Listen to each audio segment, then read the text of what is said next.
1970 वही साल था जब भारत के न्यूक्लियर एम्बिशंस ने रफ्तार पकड़ ली थी और भारत ने खुद को न्यूक्लियर टेक्नोलॉजी में सेल्फ रिलायंट घोषित कर दिया था। आज फिर से एक ऐसा ही माहौल क्वांटम टेक्नोलॉजी के फील्ड में हमें देखने को मिल रहा है, जहां 6000 करोड़ के नेशनल क्वांटम मिशन ने भारत को दुनिया की क्वांटम रेस में लाकर खड़ा कर दिया है। एक तरफ जहां भारत इस मिशन की पोटेंशियल को सेलिब्रेट कर रहा है, वहीं दूसरी तरफ पाकिस्तान की नींदें उड़ी हुई हैं। अब ऐसा क्यों?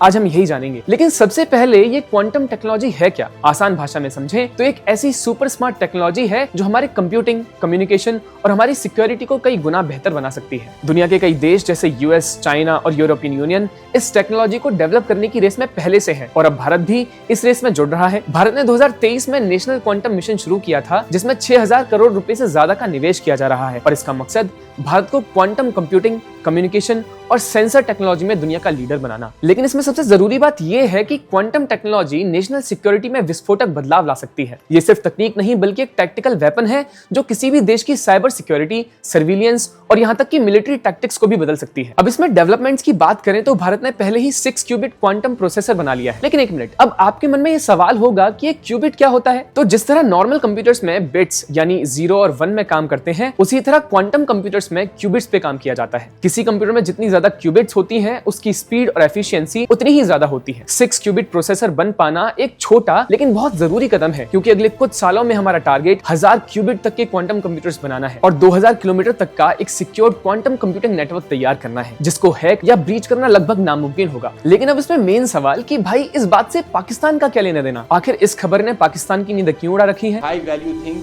and you guard it. It's kind of a center of gravity.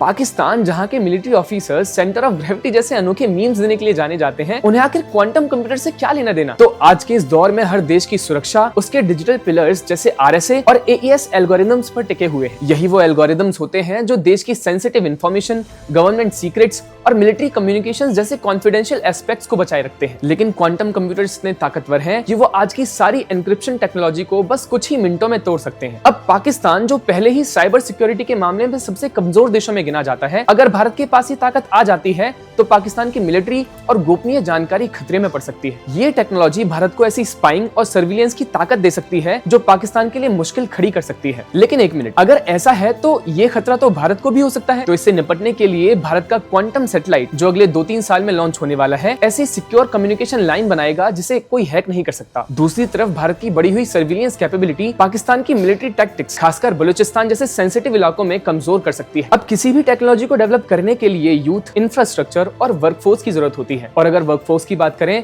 तो आज भारत के पास 91,000 क्वांटम रेडी ग्रेजुएट्स हैं, IITs हैं, TIFR जैसे इंस्टीट्यूट्स हैं और $750 मिलियन का बजट है। पाकिस्तान इस मामले में भारत से मीलों पीछे है। पाकिस्तान ने 2024 में national centre for quantum computing शुरू किया था, लेकिन इसके पास ना तो इतना पैसा है, ना ही इतने रिसोर्सेज कि वो उसको कंटिन्यू कर सके। यही वो अंतर है जो भारत को मजबूत बनाता है और पाकिस्तान को परेशान करता है। दोस्तों, भारत का एक क्वांटम रिवॉल्यूशन सिर्फ तकनीक की बात नहीं है, ये बात है सिक्योर और पावरफुल फ्यूचर की, जो रीजनल और ग्लोबल समीकरण बदल सकती है। पाकिस्तान की बेचैनी इस बात का सबूत है कि भारत का ये कदम कितना बड़ा है। सवाल ये रह जाता है कि क्या पाकिस्तान इस चुनौती को जवाब दे पाएगा या भारत की क्वांटम लीप उसे और पीछे धकेल देगी? आप हमें अपने व्यूज कमेंट में जरूर बताएं। नमस्कार।